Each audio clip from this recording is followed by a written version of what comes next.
It's no secret that Argentina is considered to be one of the world's most unpredictable and problematic economies. Since 1850, Argentina has defaulted on its debt 9 times, 3 of which have been in the last 2 decades. A near record-breaking 10th sovereign debt crisis was narrowly avoided in September 2023. Argentina's debt is substantial, accounting for 29% of all IMF debt, owing 46% of the $155 billion total burden. But the real problem of their economy can be shown with this graph here. This is the Argentinian peso mapped out against the US dollar. In 2013, you could exchange 5 pesos and in return get $1. However, 10 years later, to get that same dollar, you would now need to exchange roughly 360 pesos, peaking as high as 495 pesos in the informal market. Put another way, in 10 years between 2013 and 2023, the peso has become 58 times less valuable than the dollar, a kind of devaluation which is almost unheard of in modern economies. This makes importing goods from other nations much more expensive, as most international trade is done in dollars. Domestically, this is also an issue as between 1980 and 2002, the country's average inflation rate was 202%, meaning that an item that would cost 100 pesos in 1980 would now cost 902 billion. Such troubling economic circumstances have seen many Argentinian politicians come and go, sometimes very quickly, notably when the country experienced 4 new leaders in a 2-week period at the end of 2001. In November 2023, Argentina elected this man here, Javier Milei, to be their next leader.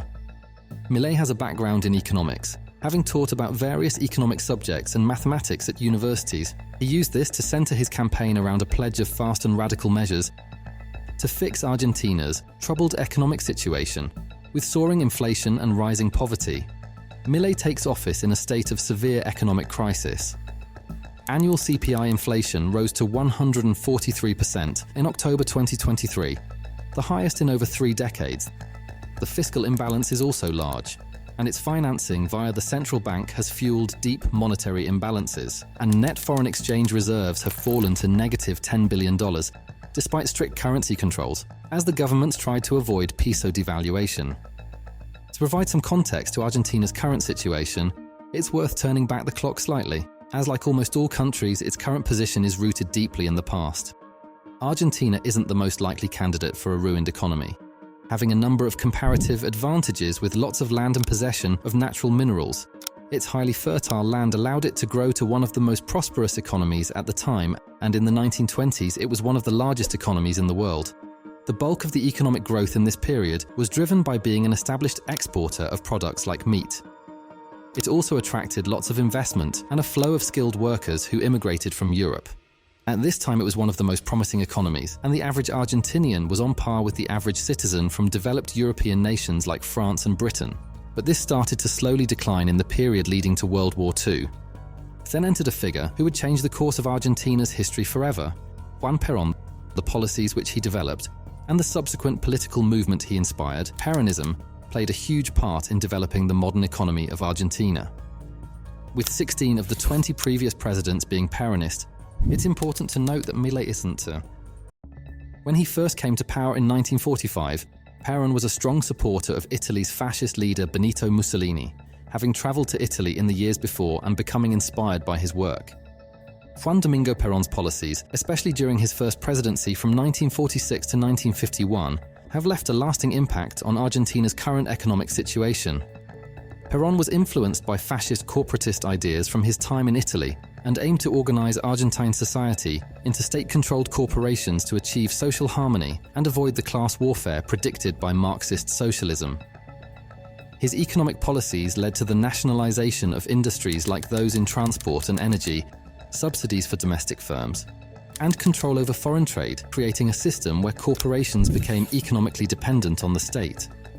All of these policies were very popular with the electorate at the time, but the source of funding remained unclear. They also resulted in government deficits, funded by the central bank through the creation of money. These actions contributed to inflation as the government competed for goods and services in the economy, ultimately leading to higher prices.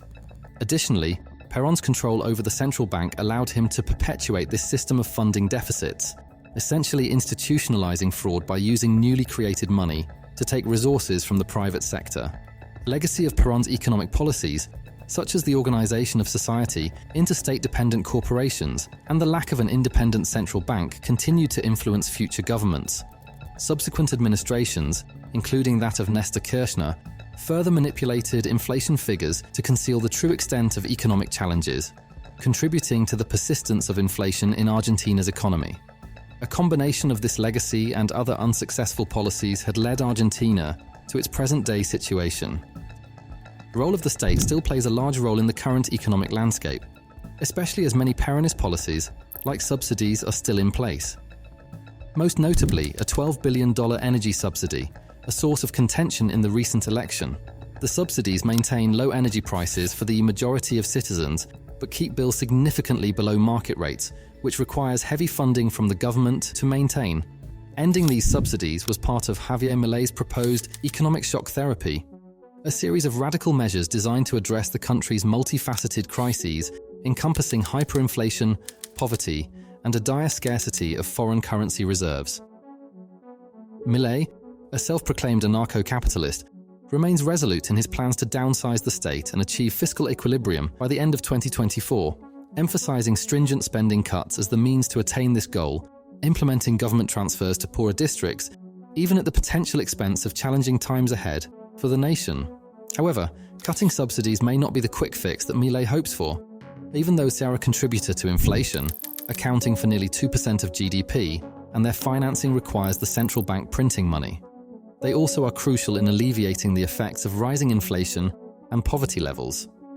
Another one of Milei's more radical proposed reforms is to adopt the US dollar as a currency in order to address the country's rampant inflation, which has been fueled by uncontrolled money printing to cover public expenditures, with the theory being that the global currency will be far less volatile and lead to a better economic future. Some smaller Latin American countries, such as Ecuador, El Salvador, and Panama, have transitioned to using the US dollar as their domestic currency. This shift involved pegging their currencies to the USD at a 1-to-1 ratio, essentially eliminating their central banks and relying on sovereign bonds to secure enough US dollar liquidity. This transition, relatively smoother for smaller economies, required maintaining a substantial portion of funds in dollars while limiting the circulation of their local currency until sufficient reserves were built through exports, repatriated savings, and lowered country risk.